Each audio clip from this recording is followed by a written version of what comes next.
Lynn Marie Morski, welcome to the Plant Yourself podcast. Thanks so much for having me. I'm excited for this chat.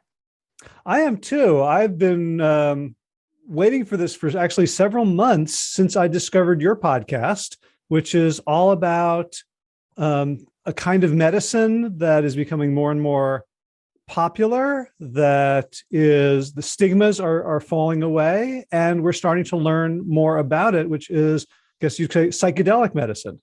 Yes, absolutely. I'm glad everybody's starting to learn more about it. That is something that we need on a very global scale to overcome the stigma of years of prohibition so that we can get these medicines to people who need them. Right. So before we get into that, I'd love to learn a little bit about you. And, I've been following your podcast. I've probably listened to 40 episodes, which is kind of a record for me.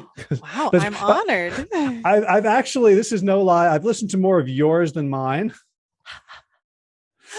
Very, very flattered. Thank you. And you have kind of this sort of very impressive backstory that made me think that maybe you were in your 80s or 90s to have done all those things. So that's funny. So my very basic backstory is I was born in the Midwest from a very conservative family, did not do any alcohol, drugs, psychedelics, nothing like that growing up, super conservative. I went and did, my undergrad was in video, my grad school was in like multimedia, then I went to medical school, then I did residency and fellowship. Both of those were in like primary care. I was still not in like psychiatry. Wait, then you went from video to medical school. Yes. I feel like there's a story in there somewhere. There are many. Yeah. I was a video major, and then in grad school I did half of a master's in interactive multimedia because I was a multimedia designer. I was like working during the day as a multimedia designer, figured I'd get a degree, kind of addicted to school. Halfway through, realized I was tired of staring at a screen and thought maybe talking to people would be more interesting. And so I went to medical school. Well, actually, I went back because I didn't have any like undergraduate credits that were medical related. So I went back, did pre-med, then got into medical school, then did residency in family medicine, fellowship in sports medicine, decided medicine was not for me, but I was still working at the Veterans Administration, but in not like the traditional medical role where you see somebody every 15 minutes and it's just kind of like a mill of patients based on, the American way that the system is set up. I was at the VA doing compensation and pension, which is veterans would come at the end of their service. They would get an exam by me. I would report all the things that they'd gotten, injuries or whatever from the service, and then they would get their benefits. And I did that for 9 years. But during that period of time, still that wasn't my calling. That was clearly not my calling.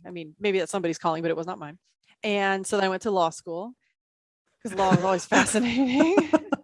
And loved law school. Law school was awesome. But I knew I didn't want to practice law. I just wanted to do something that combined the 2 degrees.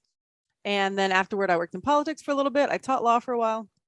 I wrote a book on quitting things that weren't working for you, which is my whole life, which just, as you can see, just, this wasn't working. Let's try this. But this whole time, when I was working for the VA, I was a Department of Defense employee. And so we had, we lived under the threat of being drug tested at any time, just like anybody else in the military. And I'm still at this point, I'm 35. I'd never even tried cannabis. And so somebody moved in next to me and said, oh, do you want to have some, I don't know, he's vaping something or whatever. And I was like, oh, I can't, I could get drug tested. And he's like, how long have you worked for the VA? And I was like, oh, like 4 years. And he's like, how many times did they drug test you? And I said 0. And they said, you're going to, maybe they're not going to. And I was like, all right, cannabis wasn't necessarily my jam at the time, but it did open me up to like being slightly less afraid of trying things. Was that experience kind of getting over some of the conditioning of your childhood? Was it like, this is like a moment?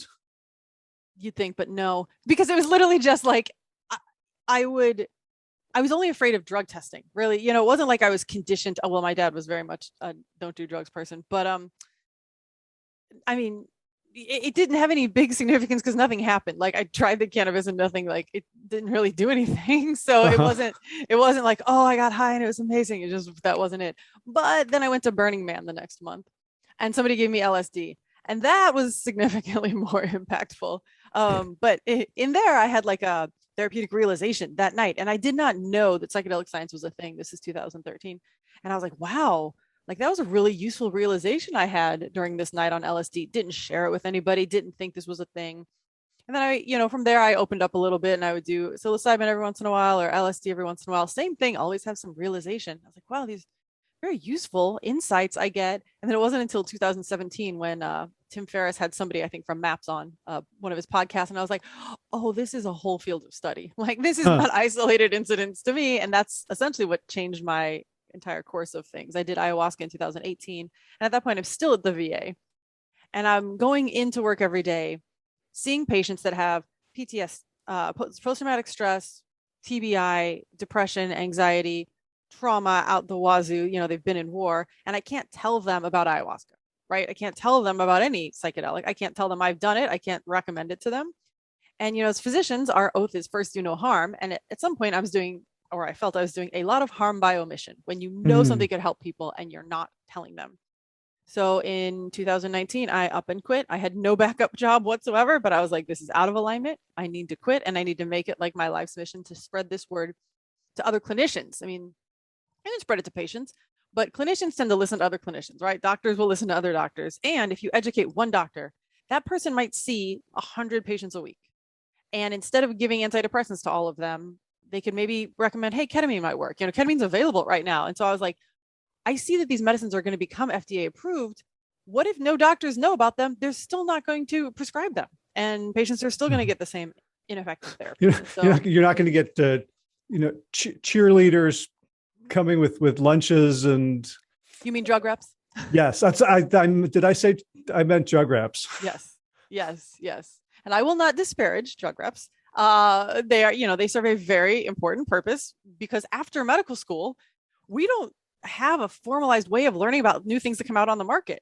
That's just not unless somebody shows up to your office and tells you about them, we might not know. And that's the issue with psychedelics, because right now ketamine is generic. Nobody is paying outside of Johnson & Johnson, who now has S-ketamine, Spravato, but nobody is paying somebody to go office to office to tell primary care doctors, hey, generic ketamine that is, $1 a bottle could do much better for your patients. And that's what I formed the Psychedelic Medicine Association to do.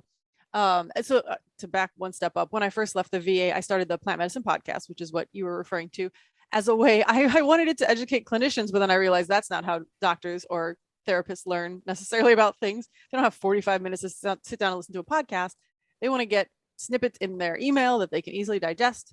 So I keep doing the podcast, but then I founded the Psychedelic Medicine Association to formally educate clinicians so that they had the full range of options and they would start having these conversations and feel comfortable having these conversations so that when more of these medicines become available, they're ready and feel good, like they're educated enough to discuss them with their patients. So there's so many little moments there that I wanted to kind of dive into, but specifically, I want to stay on topic. Like you said, you felt like you were doing harm by omission. Mm-hmm. So you'd mentioned Burning Man, you'd mentioned doing a few things. Where did it flip over for you from anecdotal to there is overwhelming evidence that this is something that an evidence-based physician should be sharing with their patients? When Tim Ferriss's podcast came out, that's when I knew, this is I keep telling people people often disparage doctors. Oh, they're keeping their head in the sand. I was like, guys, doctors cannot go home and Google something they've never heard of. If you've never heard of psychedelic medicine, you can't go home and Google psychedelics for depression. That's not you can't, so I was at that place. I wasn't sitting there Googling psychedelics helping anxiety. I wasn't on PubMed, which is where you look for, evidence. I wasn't Googling psychedelics in PubMed because I didn't know that was a field that existed. It wasn't until that episode came out that I was like, oh, let me follow MAPS. Let me open, start listening to the research, following these people. So, that's when everything changed. Gotcha. So one of the things that I really appreciate about your work is that you insist on context, that there are plenty of people in this neck of the woods who are evangelists, who are extremely convinced that their perspective is completely right.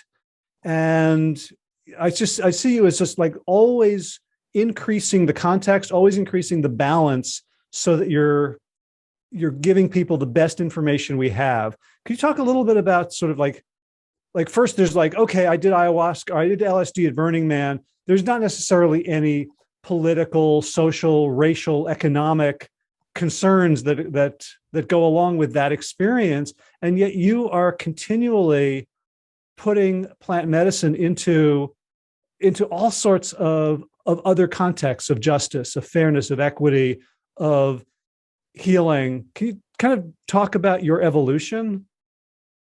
Yes, and I appreciate you for saying that. I don't necessarily think about our work in that way, but I'm glad that you have appreciated that we have really tried to bring up, we've done episodes, psychedelics and the LGBTQIA2 spirit community, psychedelics and communities of color, because luckily, there are a lot of kind of, mostly good intentioned watchdogs in the psychedelic field, and they will call out when things are being overlooked. And so I distinctly remember I had put up a post on Instagram saying, from my very privileged existence, middle class, white female, I said, and physician, I said, go to your doctor, tell them everything you're doing. They should know every substance you're on, right? And what I'm thinking of is just preventing, interactions with antidepressants, that kind of thing, And somebody commented, yeah, that's fine for you, but there are people who, if they admitted to using an illegal substance, they could lose their benefit. They might get turned in by their doctor and lose their children, and I was like, wow, thank you for bringing that to my attention. Like, that totally kind of smacked me in the face. And also the work by Dr. Carl Hart, the first time I heard him talk about psychedelic exceptionalism at Horizons in 2019, I was like, wow, this is information. Again, it wasn't even in my sphere of knowledge. It's once you hear it, you can't unhear those things. You can't, Can you briefly describe what that is? Because I'm not sure that many of my listeners will be familiar with his work. Absolutely. So, and I'm paraphrasing Dr. Hart's work. Please check out his books, many books. I think his most recent one is called Drug Use for Grownups. But he talks about psychedelic exceptionalism, which is essentially, we have the drug war, which was not ever a war on drugs. It was a war on communities of color. And, he very succinctly points that out when you look at the difference between the penalties for cocaine, which, the upper class white people are doing, versus crack. It was 5 times the sentence for crack, which was in the lower socioeconomic status communities. And he points out that, when we keep talking about psychedelics, they're not drugs, they're better than heroin, they're better than crack, or they're better than meth, here's this, they're all drugs. I mean, caffeine is a drug, alcohol is a drug, right? But we specifically put psychedelics in this one area and kind of lift them up. And if we do that and continue to demonize the others, that's essentially psychedelic exceptionalism. It's like the drugs that people can, generally white people with means can afford. Psychedelic therapy at this point is not cheap, right? So those of us who can go and spend all this money to go to an ayahuasca retreat and do quote unquote plant medicine, that's okay. But the person who is still struggling, they may struggling mentally or with whatever else, and they're turning to something that they have available to them, which might be, heroin or crack or meth or one of these other things, then that's still continuing a divide. That's still continuing that war on communities of color. That's putting our in the psychedelic community, our means of healing ourselves above other people's means of finding some peace in their life, And, Dr. Hart will say, oh, I'll do heroin, this and that, or, whatever I think it was heroin that he mentioned, and it's about using it in a certain way and not abusing it or taking it with context, set and setting, all the things, but essentially, as I ramble on, but the point is, we have to take care to not continue to stratify things in those with means versus those without means. And the psychedelics that those with means can access our plant medicine are better than others. And there are still other bad drugs. That's what I want to, I was mentioning to you before we started, I'm changing the name of the Plant Medicine Podcast to the Psychedelic Medicine Podcast, because I don't want to at all be part of that exceptionalism. The name was essentially Plant Medicine Podcast because I wanted to include cannabis. And, to call it a Psychedelic Medicine Podcast, initially that wouldn't have made as much sense, but now I definitely focus on psychedelics, and I don't want to be part of, I just saw Jada Pinkett Smith and they did this awesome thing, but they continue on psychedelics, and they had these experts on, and it was great, but they continue to call it plant medicine the whole time. And that, I think, continues to put it in this woo-woo place. They're all Schedule 1 drugs. I think actually heroin might be a Schedule 2 drug. These are even scheduled higher in the DEA's which are dangerous drugs classification, which we all know is bogus. But like, it's not, we want to make sure that we're not stratifying things any further and continuing this war on communities of color. Right. Okay. But then that's interesting. And I definitely, for the listeners, we're going to get into like the facts on the ground about psychedelics and how they can be part of a healing process. I kind of explore this a little bit more because I've like a lot of the interviews I listened to kind of smacked me on your podcast, kind of smacked me upside the face. So I have participated in, certain of these events where, from my perspective, I was like honoring the indigenous people whose culture I was appropriating, right? Like, this is plant medicine because it's ancient and the plant spoke to these people. And yet, I'm doing it in the comfort of my home, thousands of miles away from where the plant grew. And yet at the same time, sound like you at LSD at Burning Man, I had some very profound healing experiences. And I found myself afterwards trying to, like, am I a good person? Am I a bad person? How can, there was a way in which the story of the plant and its relationship to these indigenous people that I see myself as an advocate for was actually playing into a very egotistical narrative that I wasn't aware of. I am confused by the question. I don't think there was one. Okay. You paused. I'm like, I don't know what to say. I was hoping you were going to help me. I guess just, you've had guests on who have focused on, how we can advocate for the people, for the indigenous cultures and people without just expropriate. Like I kind of felt like I was expropriating the same way I'd go to Mexico and come back with beads or a hat or something that I was, while this stuff was incredibly helpful for me, it was also a form of appropriation without recompense. And I wonder if you could help me think about that. Sure. I am by no means the authority on that. I do know who is. I would say chacruna.net. They really specialize in that. And they have this big Indigenous Reciprocity Initiative, I believe it is called, the IRI. And, I'd head on over there. They, sign up for their newsletters. They're the ones who are, and I see a lot of companies that are even in the space. Luckily, they are, they've got some byline in their, finance sheet where 10%, social responsibility is a big thing these days. And in the psychedelic world, I see a lot of the companies taking their social responsibility funds and sending them towards indigenous, whoever has set up funds for indigenous healers, somehow for these to go back, So if you're an individual person, maybe check out the Chacruna series on indigenous reciprocity. I would say, first, very basic, you acknowledged it. And you acknowledge that this has a lineage and tradition, and that you showed gratitude for the people who came before you. And I think, at a very basic level, continuing to respect it, these, again, I don't want to say recreational versus non-recreational. I don't want stratification, but I still see a lot of people, I hear about, I ordered ayahuasca in the mail and I'm going to do it home by myself. Like that, anything that leads to a bad event is both hurting our industry, preventing other people from possibly healing in the future, and I would say not necessarily honoring the ancestors and the way they would want these things to be done. Like they set up traditions because that's the way they were safest. And granted, like in Western, we can throw more safety on top of it, trauma-informed healing and consent and all these things that may not have been specifically outlined in their trainings.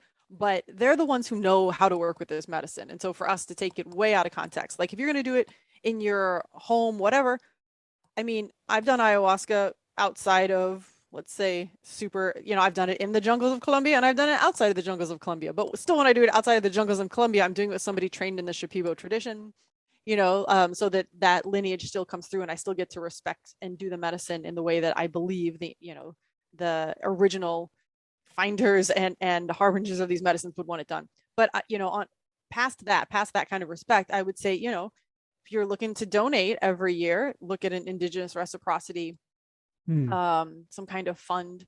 I'd say like chacruna.net is a great resource for that. And there are another a number of other kind of adjacent type things that you can donate to continue to honor those people. Mm. So you talked about honoring the ancestors. And what suddenly came up for me is, how do you talk to MDs about a drug regimen that honors the ancestors? When it's so different from the way we think about, pharmaceutical quality and protocol. Yeah, $1 million. Well, there are like many $1 million questions in getting this into our Western medical society, and that is one of them. So we just ran the Sana Symposium, first ever psychedelic specific conference that Psych Conference was putting on for clinicians. So there's 1,000 clinicians on these calls, and I was on the steering committee, and we're like, how do we bring in the indigenous? And you just mention it. But here's the thing: there are indigenous traditions for ayahuasca, ibogaine, psilocybin, and from the psychedelics, I think that's about it. Peyote, mescaline. But look at the medicines that we're using now. Ketamine does not have an indigenous tradition, so I don't have to sell them. To tell them ketamine is the thing, I don't have to explain that. MDMA does not have an indigenous tradition. LSD does not. 5-MeO-DMT. A lot of people think it has an indigenous tradition. It does not. About half have a tradition. So it's kind of like a combo conversation, because we're telling them on one side, here's something completely synthetic created in the lab, MDMA, for example. You just do really good therapy, and we'll tell you how to do the therapy. And that therapy may borrow from some indigenous practices of sitting with people, but there's no MDMA tradition. And then on the other hand, we have these other medicines, and the medicines that have the indigenous traditions outside of psilocybin are really, we're going to have to do some work. Like when ayahuasca or ibogaine becomes closer to FDA approved, I mean, that they're significantly further away, not impossible. Luckily, people are working on it. But you're right, that's going to be a whole different conversation. So I think, now that we've got psilocybin approaching phase 3 trials, and that does have a tradition, but it's not necessarily a tradition that's being carried out in these trials. It's a conversation to start having. But you're right, it's with clinicians, I don't want to overwhelm them with background of the medicines that are coming. I think if we inform them little by little, a little buy-in here, a little buy-in here. It's kind of like with cannabis, right? If we could get somebody turned on to CBD, they're okay with CBD. That is a form of cannabis. Maybe I can get them turned on to THC, right? And then little by little, I don't insist that, they get flooded with this information. Just we kind of keep it in the background as mentions here and there, so that they're familiar with the terminology. And then when ayahuasca and ibogaine, for example, become, closer to FDA approved, hopefully this will not be such a kind of a shocking conversation to have. Mm-hmm. I mean, the other difference that I can see is that, clinical medicine is always focused on the individual, right? How that's the locus of what I'm trying to fix. As I come from a public health background, which is looking more broadly, and I would argue that the indigenous traditions of psychedelics are looking at a communal level or a planetary level. How do you talk to physicians? Like, there's ways in which we can just sort of steal all this stuff and use it for shits and giggles, right? And there's ways in which hopefully it could transform and elevate our society to become more ecocentric and less egocentric. How do you think about that merger, so it doesn't become, us just instrumentalizing these gifts? I think we started within the Psychedelic Medicine Association, our very first monthly webinar, we talked about increasing access to ketamine therapy, which again, ketamine is not something that has an indigenous tradition with it. However, one of the people who was discussing, and by increasing access, we were talking about how ketamine is way too expensive right now. How can we get this available to more people before it gets covered by insurance? Because outside of the Johnson & Johnson project, it is not generally covered by insurance. And one of our panelists, she hosts group ceremonies.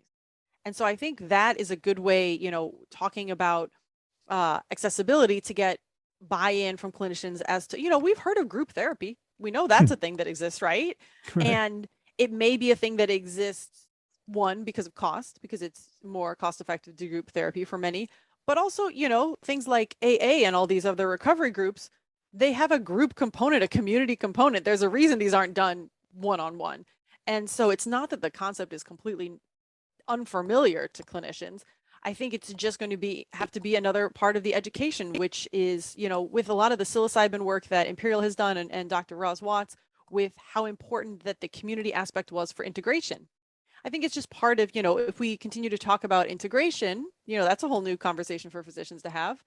If we mention community is important for this, and then we mention, hey, group settings are cost effective and sometimes they have added benefits. I just think, like with everything else, it's trickling in, taking the avenues where we're already familiar. We already know what group therapy is. Okay, well, now we are doing group therapy, but we've added ketamine, right? Like, it's not like we're totally blasting the mold of what they know is possible in the medical world. Like, there are little inroads. And so just taking those inroads and working with what people are already familiar with, and just showing them there's a little additions here that we can make in the psychedelic realm and get some big benefits. Mm-hmm. Great, gotcha.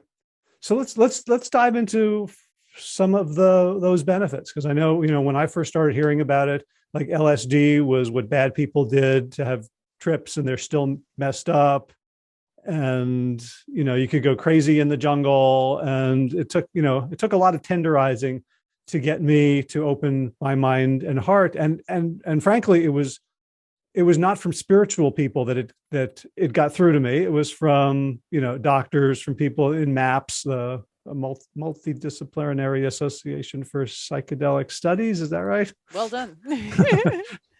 Yeah, the silent P gets me every time. Silent P. Yes. Yeah. No. And I think a lot of people are like you. Like, they are more on the conservative side, and so until they hear that there's science behind it, then it's a harder sell. So I don't think you're alone.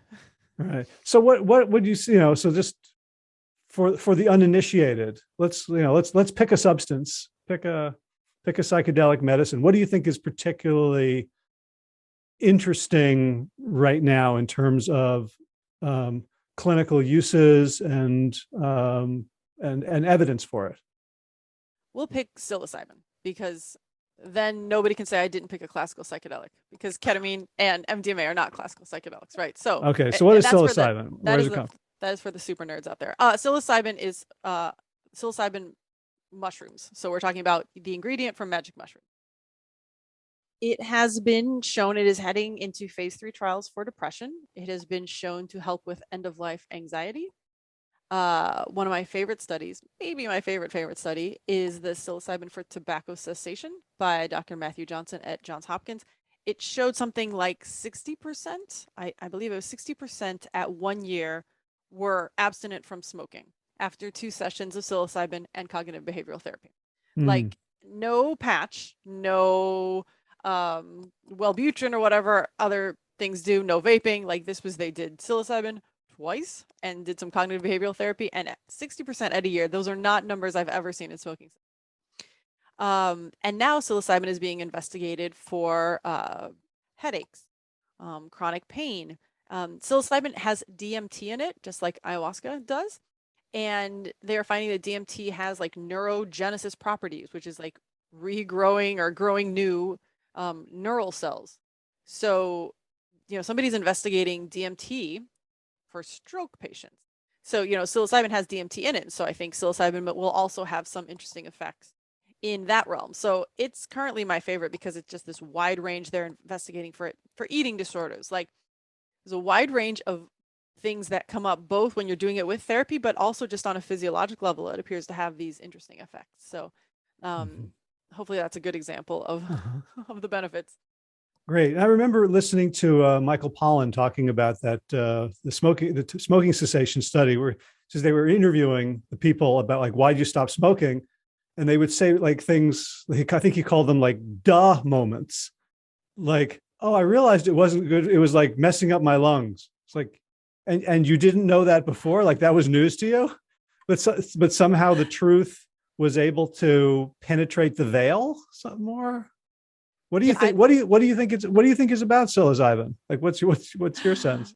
I don't know. I've never had a cigarette in my life. It's really hard for me to determine that one. But what I do know from other journeys I've done is that suddenly, like, I have a greater respect for nature and kind of the interconnectedness of things and respect for things. And so maybe if you weren't respecting your own physiology and your own lungs, you know, or your health, or, you know, say you're part of a family and you're smoking and you've got kids and you think like, oh, well, my lungs go out and then my kids don't have a parent. Like maybe just it's that, you know, sense of connection. You know, a lot of times they say that the mystical experience leads to the most change, but I cannot tell you which part of the mystical experience it is that necessarily leads to it. But I do know that a lot of people I know who do psychedelics, for example, they drink a lot less. You know, it's just, it's interesting. I think it just brings things to your consciousness and to your awareness that make you want to take better care of yourself in many different ways. And I can't pinpoint what it is, but those are, you know, kind of my guesses, is that like, it makes me want, you know, I'll do a journey and then I'll be like, I just want to eat fruit for a week. I'm not a big fruit eater regularly, but it's like, I want to be full of nature, you know, and I don't know if maybe they're thinking like, wow, why have I been poisoning myself this whole time? I should breathe, you know, Mother Nature's air and be healthy. That's my guess. You know, not a great fortune teller with that, but perhaps. Yeah. I mean, my reading about it is around sort of really dampening down default mode network and parts of the brain that are constantly telling the story of ourselves. And I don't know if it's legal for me to have done psilocybin. But I will say that if I had done it, the experience I would have had would have been one in which like nothing was more important than anything else. like really, say you did psilocybin in Amsterdam where truffles are legal. Okay, sure. I saw you there. That's definitely where it happened. Okay. And then I imagined I was in my backyard,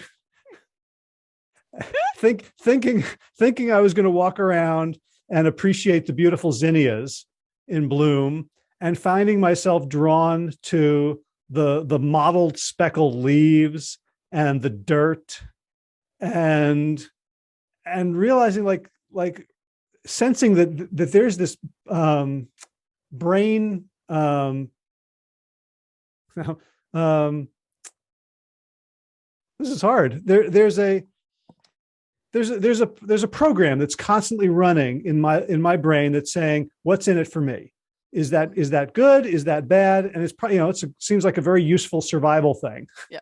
Most of the time. And it was turned so far down that nothing was privileged over anything else. The grass and the trees and me, it was all on equal footing. And it felt, you know, and to this day, like I can't get there, like in my sort of normal consciousness, but knowing that there's a there makes a difference. Yeah, that's a very good point. I like how well you put how that would have gone had you done it. That's my guess. Yeah. that's your guess. That was very cute.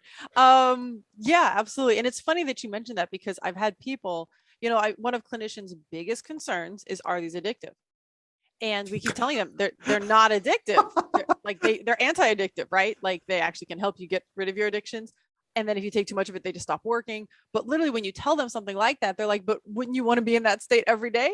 And like, I mean, in theory, but it would stop working. And you also need to like be productive at some point. And also, I mean, there are other ways you can get there. But yes, like in that state, it is glorious, right? Like, especially the like for, had I done it, I think the thing I would have gotten the most out of was that I'm just kidding, I totally have done it, but I'm very open about that, but is that there's a connection, right? We live in the US, everything is polarized, and when I do that, I feel like, oh man, like we're all connected, we should stop, you know, like I feel less anger toward the quote unquote other side, you know, or whatever, that kind of thing. And wouldn't I love to live in that state and not live in the state that's super polarized? That would be great.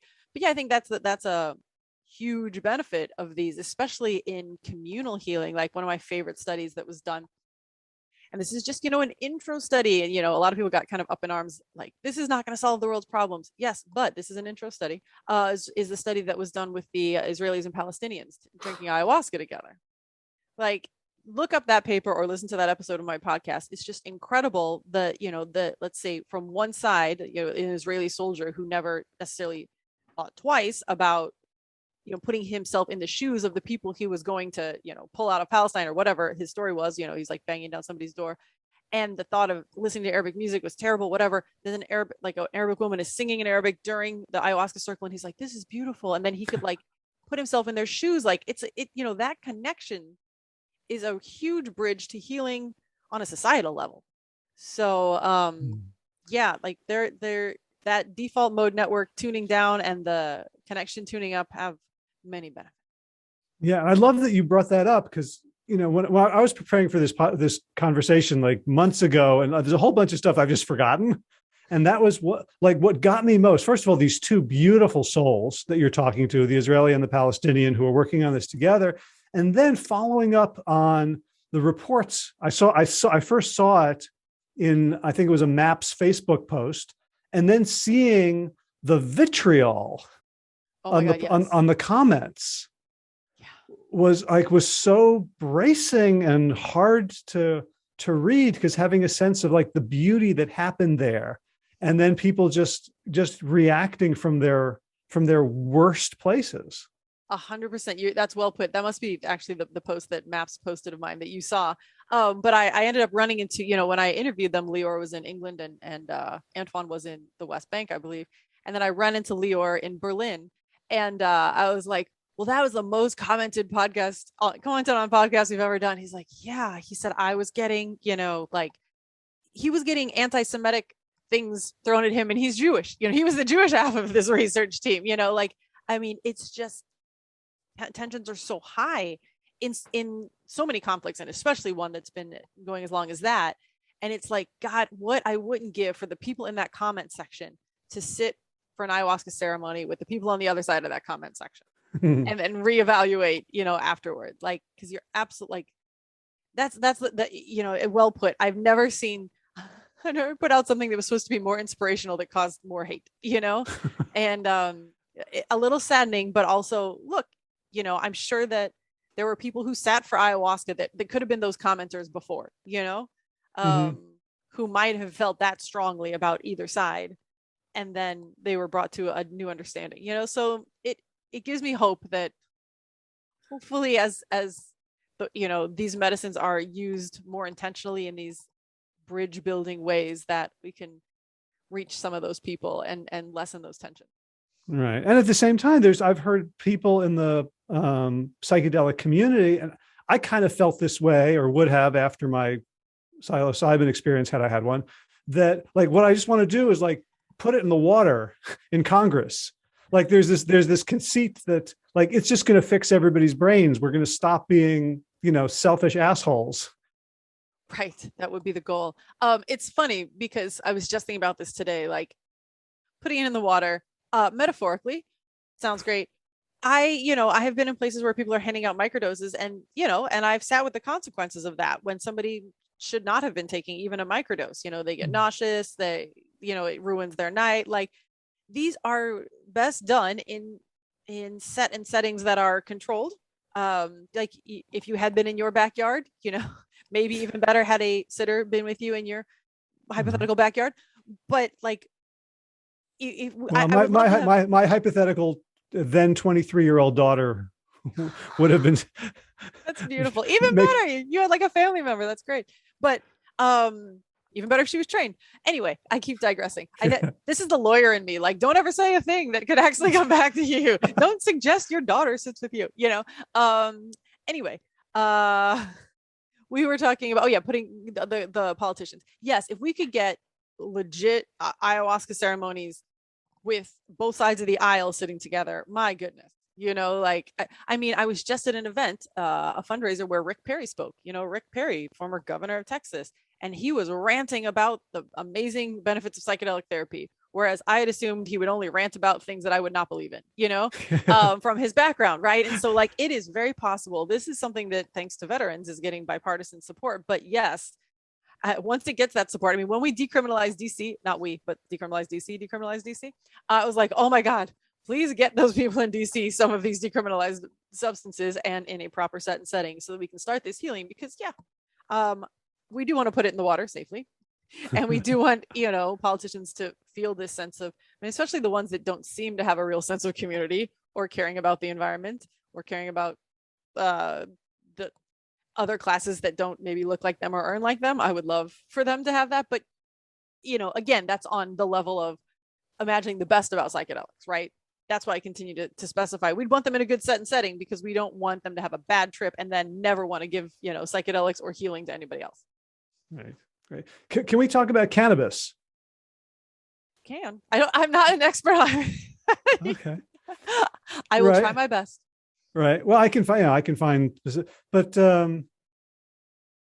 it's the more I read about it from a evidence-based perspective, the less I'm sure, right? This is one of those substances where there's more and more research that's showing harms, at least that I'm seeing as showing benefit. And maybe I'm a dupe of whatever media filter I'm getting, but I keep seeing psychologists and psychiatrists talking about maybe it's not good for younger people, or maybe maybe there's some pain relief, but there's also increased incidences of depression, anxiety, bipolar.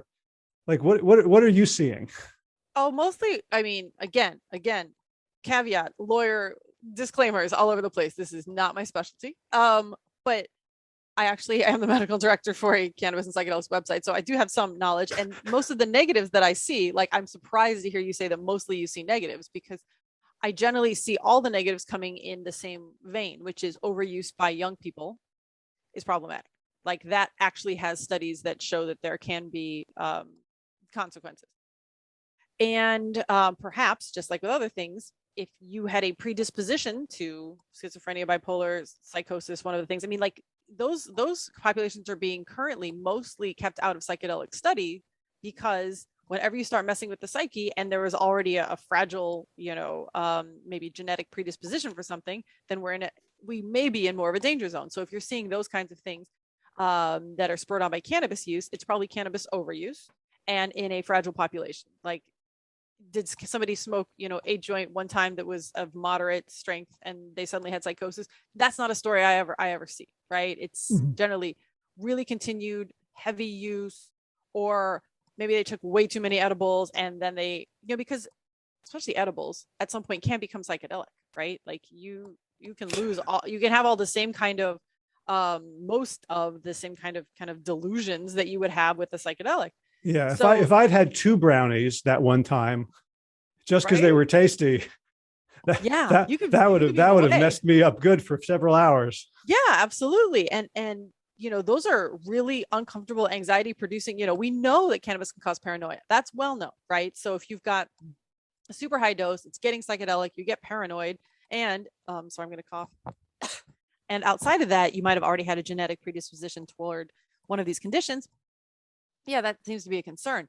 But I'm, looking at how many things CBD has been shown to be beneficial for on the medical side. There's Epidiolex, which is, now a FDA approved medicine for seizures in certain types of pediatric seizure disorders. We have Sativex. I'm thinking, and I see that it's helpful for MS, spasticity, lots of areas, sleep, there's, depending on what, CBD, especially good for sleep, so I think it's the same cautions that apply to psychedelics.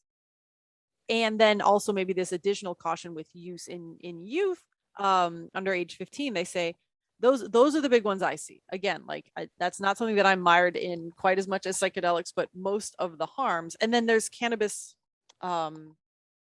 use disorder, which is again a use disorder when because they say cannabis itself is not addictive, but you can definitely develop a use disorder with it.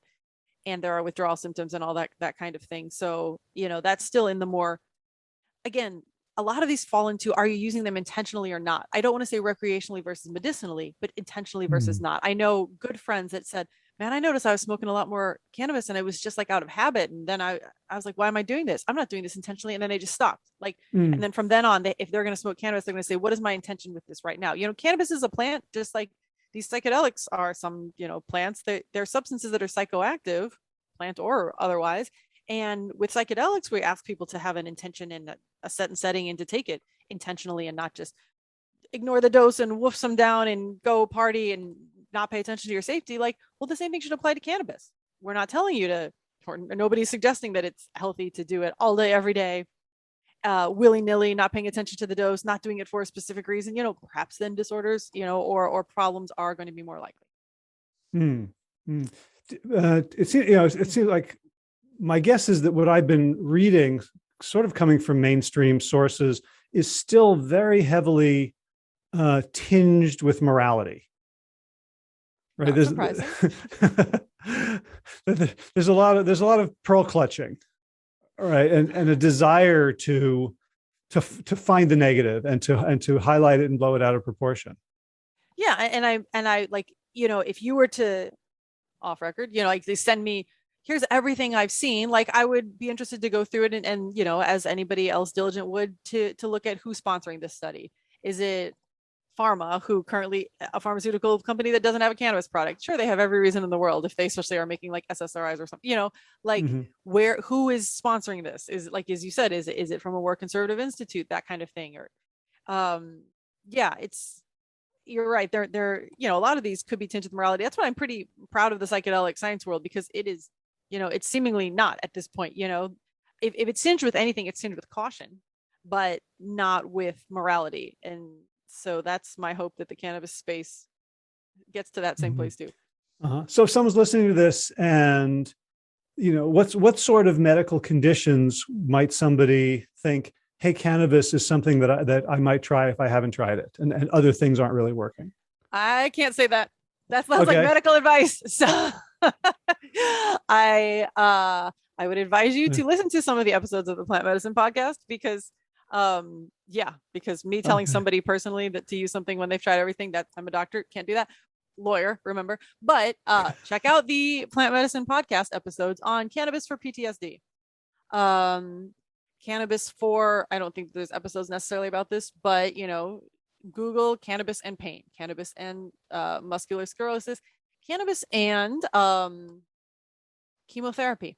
That's a big one. Cannabis for nausea, cannabis for chemotherapy, CBD for sleep, CBD for, if you listen to the episodes, the very first episode of the podcast is somebody who did CBD for back pain and he avoided back surgery.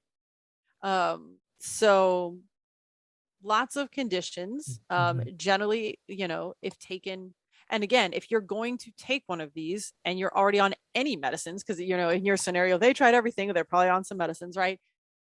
Go to a cannabis consultant. There are plenty of, doctors out there, MDs, DOs, that do cannabis consulting, so they can look at the medicines you're on and say whether or not there will be a interaction, because these medicines, some of like a CBD oil, for example, is metabolized by the liver. Well, so are the drugs that you take orally, and there can be some interaction. So just make sure you check with a medical professional. If you go to your own medical professional and they say, I don't know anything about this, then please go seek out a cannabis consultant. And if you are a person who has at the end of your rope with any of these things, then please see a cannabis consultant regardless, because maybe they will have some thoughts on how you may safely use a cannabis-based product for your condition. Okay. So now I think I know how to ask you questions. So what should somebody Google? There we go. I can educate, not prescribe. There we go. If they are concerned about, they might want to try one of these substances and they're not sure if it's legal in their where they live, or like, do they have to travel? Are there dispensations? Oh, you're talking about psychedelics now. We're talking, well, let's say cannabis. Oh, okay. Like I'm in one of the holdout states in North Carolina. My kids both are in Portland, Oregon. So, very different scene there. Very. I'm in California. Very Portland-esque scene here, I believe. Right. I mean, so are there still legal issues? Let's say we're a podcast host to actually admit that he used rather than, telling hypothetical, like what's the legal landscape? And I know you had a wonderful conversation with someone, say a couple months ago about, all the legal concerns. Oh, I'm blanking our on his Delta 8 name. conversation. Oh, we haven't had a conversation with a man about cannabis legality in 2 years, but we did have somebody on talking about Delta 8 and some of the legal issues there. Her name was Dr. Carrie Clark.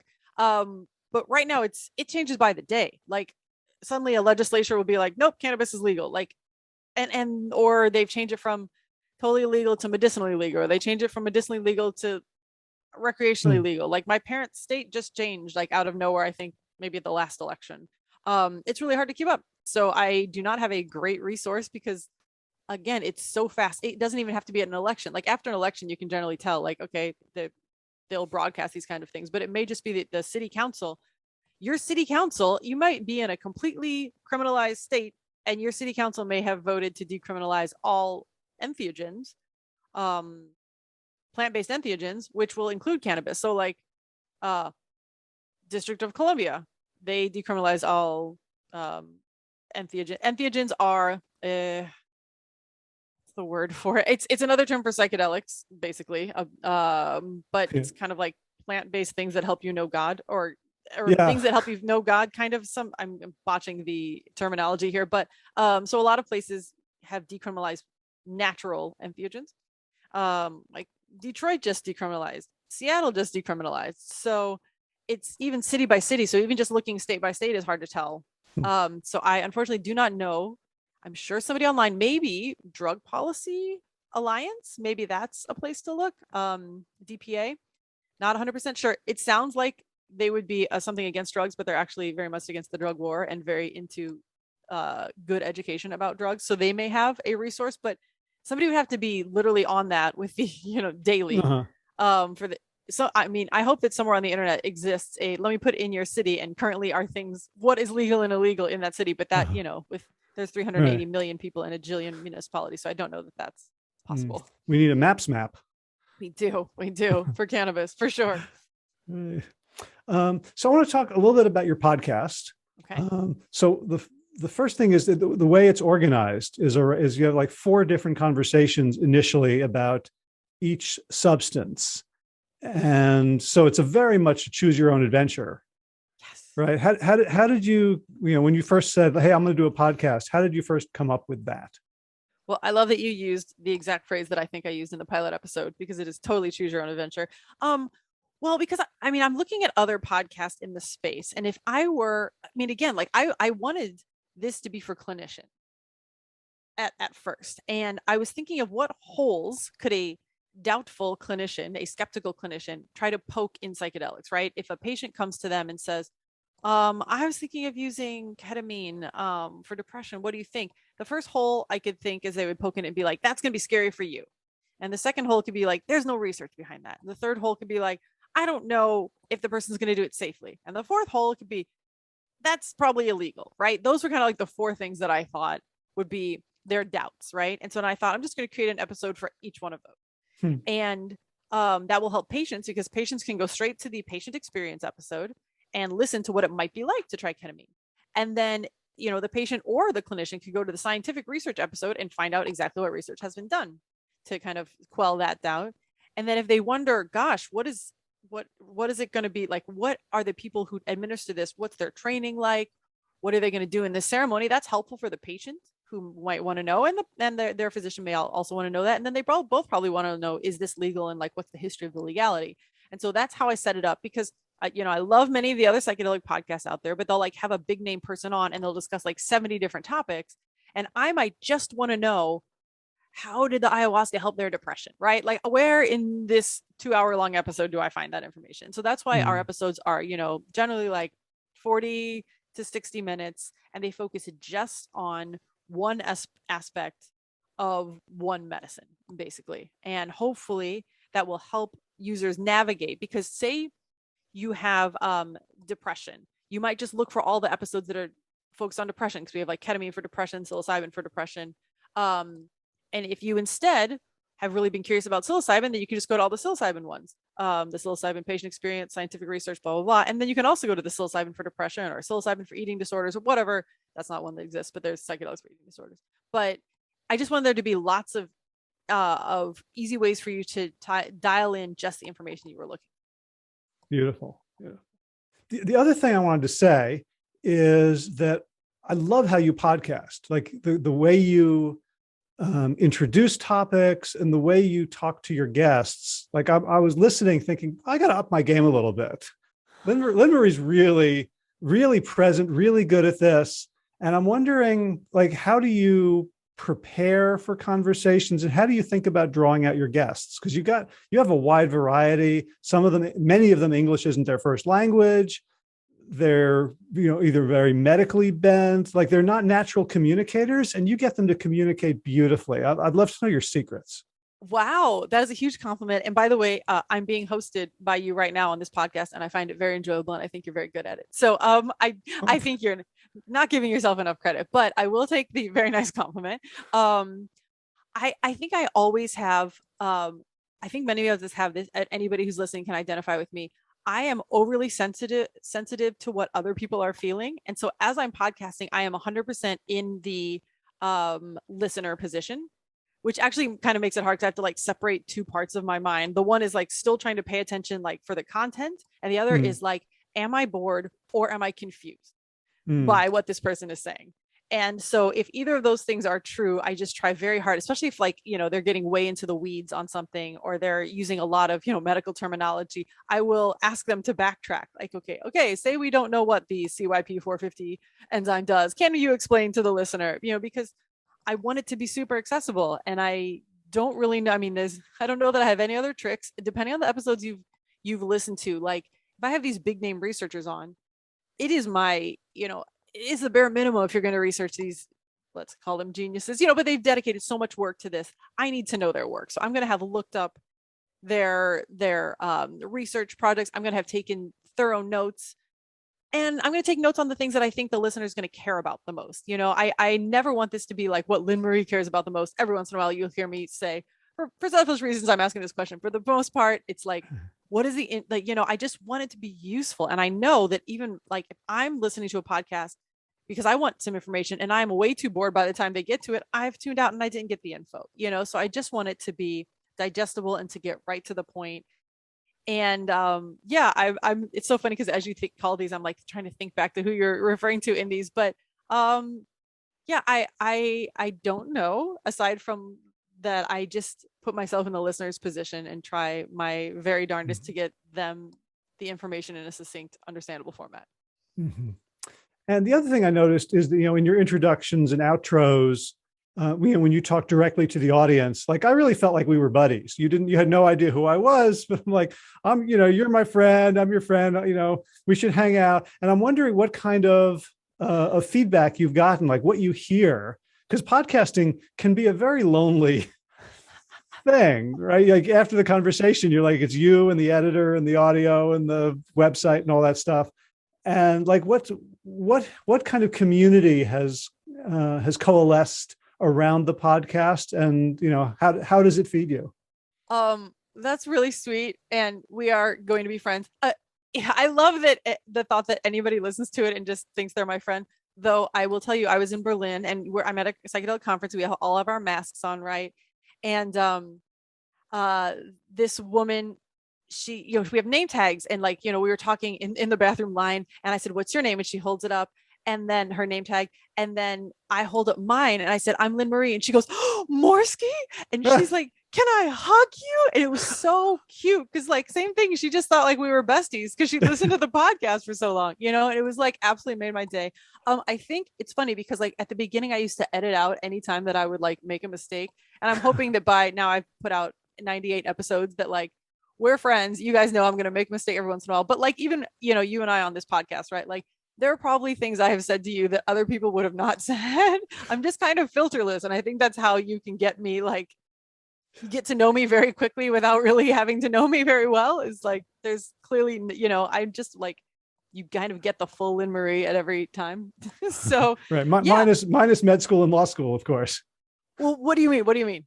I mean, you have these very clear, like, I'm not allowed to say this, I can't go there. Right, but like the full Lynn Marie tells you without being very like, well, let me phrase this gently. I'm like, nope, not answering that. Like I was like just kind of unfiltered.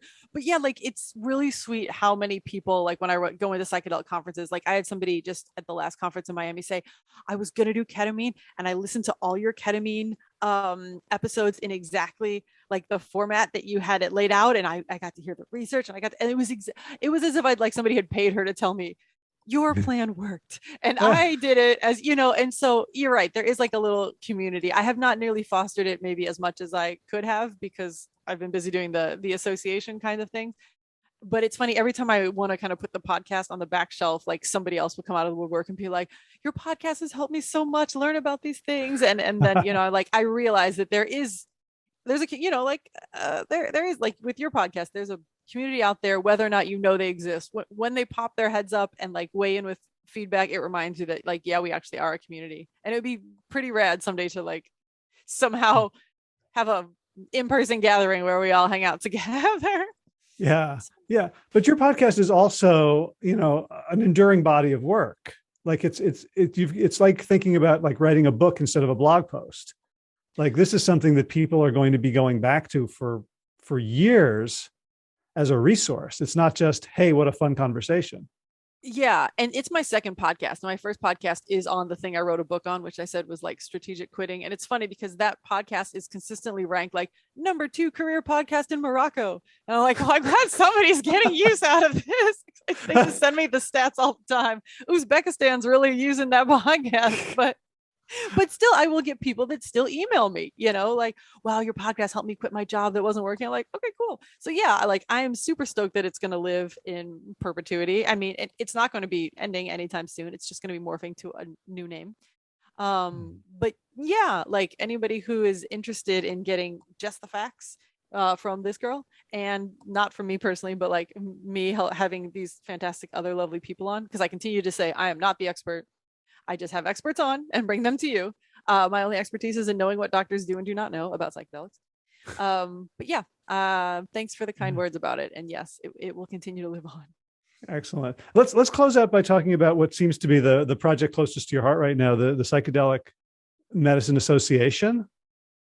So what's that work? Because I have a lot of listeners who are plant-based doctors, in that they tell people to eat plants for their health. Okay. So this is a way maybe they can expand their plant affiliation. Right. Well, dear doctors and therapists and nurses and Reiki practitioners and acupuncture people and medical students and everybody out there who a patient may go to, this is for you all. We started the Psychedelic Medicine Association to educate clinicians of all varieties on these medicines. Because if a patient comes to you and says, I'm sad, I'm anxious, I have these post-traumatic stress syndrome symptoms, I'm having difficulty sleeping, I'm having pain, like we know the things that we're currently giving them for most of those things are not that effective, and that psychedelics are showing to be very effective, but they've been criminalized or stigmatized for so long that we're not taught about them. So even when they are available, like ketamine, your average doctor is not prescribing them because 1, they may not know about it, and 2, they may not feel comfortable. So that's the gap we're trying to bridge. We want the people in the middle of nowhere, North Dakota, to be able to go to their family medicine doctor, and their family medicine doctor knows that ketamine is an option right now, or that in a few years MDMA is an option.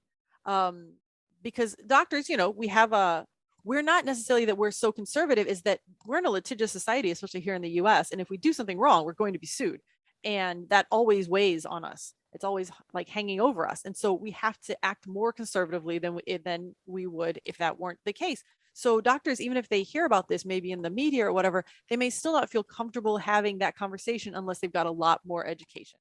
And it's going to be a while before these are educated or taught in medical schools or residencies or fellowships, or before that drug rep shows up and says, how about MDMA? So we're trying to bridge that gap and educate doctors on that before. I mean, ketamine, like I said, is already there, but before we've got these other drugs that become available, we want clinicians to start getting familiar with so many of the aspects you talked about. Like super kudos. You asked some amazing questions about talking to clinicians that nobody's asked me before. So give yourself more credit.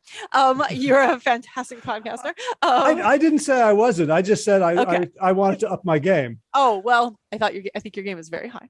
My humble opinion. Because you're right, like clinicians, we've got a lot to go through. Like, okay, we're going to have to totally change what you think about therapy. It might take 8 hours, and you don't take 2 of these, call me in the morning. You take 2 of these ever, and then you may be cured. Let's hope. These have traditions. These have different interactions, and all those things we have to talk about with doctors. So if you are a clinician and you would like to learn more about psychedelics, or you would like your clinician to learn more about psychedelics, head that person over, or you head over to psychedelicmedicineassociation.org and join.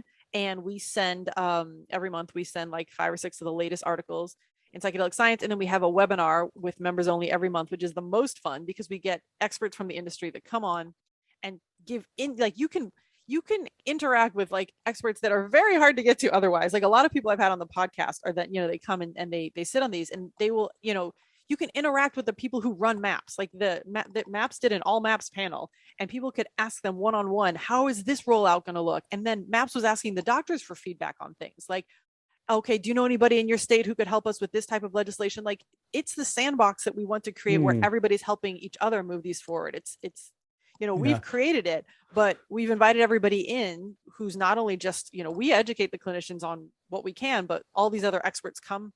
And education is just one part. There are other people in there that are helping move forward research or move forward legislation or move forward accessibility, but everybody can come together there in the association and try to get this whole movement forward more quickly. That sounds great. Because I have to say that my 21-year-old son, 22 now, he will consider me a successful podcaster if I get Rick Doblin on. Oh, let me tell you, that is my next interview. Oh, well, 2 degrees of separation. I'm going to let him know. Yes, it took a while. I wanted him to be my 100th episode. And luckily, down to the wire, he is going to be my 100th episode. Nice. I just got, I think about 2 weeks ago, spoke with him and he accepted. And so I am extremely excited for that. Yes, absolutely. Nice.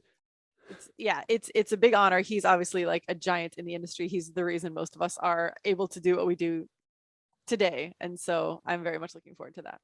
Right. And just a quick brag on my son. He was 2 or 3 years ago, was traveling back to the States from Colombia, and he recognized Alex Gray in the airport.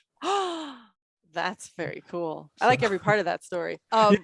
My favorite Alex Gray story is that at Burning Man in 2009, I was having just a very rough week. I had volunteered for Zendo, and some overnight shifts had really like taken my energy, just, being like off, having to be up all night, not doing the Burning Man thing and sleeping all day. So I was a little off, and I was like, I really need something to kind of cheer me up. And I see that they're going to have like a Tool album release party for the band Tool. And I go out to it, and it's on this giant art car is Alex Gray bringing his seemingly his own copy, because, he's done art for Tool. He brings with this copy of their brand new, never heard before, Fear Inoculum it was. And he is rocking out. I have a video of it that I will never, ever delete. It is maybe my favorite video, watching Alex Gray rock out to Tool at Burning Man. So tell your son high five. Right. Big Alex Gray fan as well. I'll put links to both Alex and Tool in the show notes. Awesome. I want to let you go, but I just want to say, I don't think we'll have time to talk about it, but the episode that made me cry was Heroic Hearts. Oh, Jesse. And just say a sentence or two about that. Yeah, it's funny that's that one. Generally, Mikey's episode makes people cry, and that was the 5-MeO DMT one. But listen to Heroic Hearts as well. Jesse Gould is a former Army Ranger, and he started Heroic Hearts Project after experiencing his own healing through ayahuasca. And now he brings veterans down to different ayahuasca facilities to help them get that same healing. But, Jesse and Heroic Hearts, as well as Marcus and Amber with Vets, are two veterans organizations that when you hear their story and you hear the stories of how many people they've helped, it will really touch you. And, especially with, they're working with populations that it's hard for them to admit they even have a mental health concern. And they're not used to, giving up complete control to a substance maybe, and letting over the reins and having some shaman do their thing. This is a lot of out of the realm of their norm, and they're being vulnerable and they're experiencing incredible healing, and so many of them feel really compelled to go on and share it with others. So listen to the Heroic Hearts episode. That's the ayahuasca patient episode. And again, another a Navy SEAL who did 5-MeO DMT. That's the 5-MeO DMT patient episode. And then Marcus and Amber with Vets, that episode too. All of those which will be pretty touching.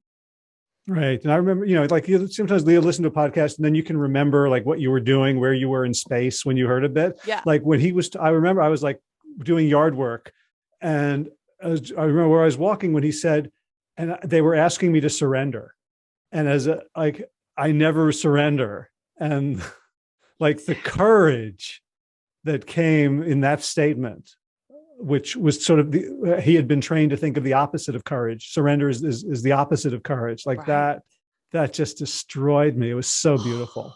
Yeah, I will pass that along to Jesse. That will mean, I'm sure, a lot to him that really got to you. Yeah, that's exactly what I was saying with, like, this is not what they're used to, and it is taking a lot of, for them to put their mental and physical health in somebody else's hands. But when they come out of it, so many of them are like, you've saved my life. And that's what these organizations are trying to, make a dent in this unfortunate veteran suicide epidemic. And so, yeah, it's really an honor to everybody else that they're so open and vulnerable with their stories, because it's helping a lot of people get healed. Yeah, absolutely leaders in a much bigger field than they ever thought they would be. Yeah, absolutely. Yeah. So let's end with, where can people find you? I know you're changing the name of the podcast, or is it should be in the same location. I mean, right, by the time you hear this, I don't know when this goes out, but it probably will be called the Psychedelic Medicine Podcast, and that's on Spotify or Apple Podcast, Stitcher, any of those places. Currently it lives at plantmedicine.org. And then if you are interested in finding the Psychedelic Medicine Association, that is psychedelicmedicineassociation.org. And like I said, clinicians, we would love to have you join us. Okay, I will put all that in the show notes. And thank you so much. This is such a, like, when I look at like everything we know about medicine and healing, and there's so much with promise that is so far out, that's so untested, that's so like, and yet we have this huge body that's ready for us. And all what we just have to do is change some hearts and minds and create new availabilities. And you are, a leader in that movement. And I just, I'm so honored to have spent this hour with you, and so grateful for the work you do. Well, very kind, and I really appreciate that acknowledgement. It's I'm happy to have been healed, by these substances, and so it's just my honor to have any role in passing them on to others. Cool. Well, thank you so much, and hope we'll stay in touch, and one day we'll meet at a conference. Sounds fantastic. Thanks again for having me on. A pleasure.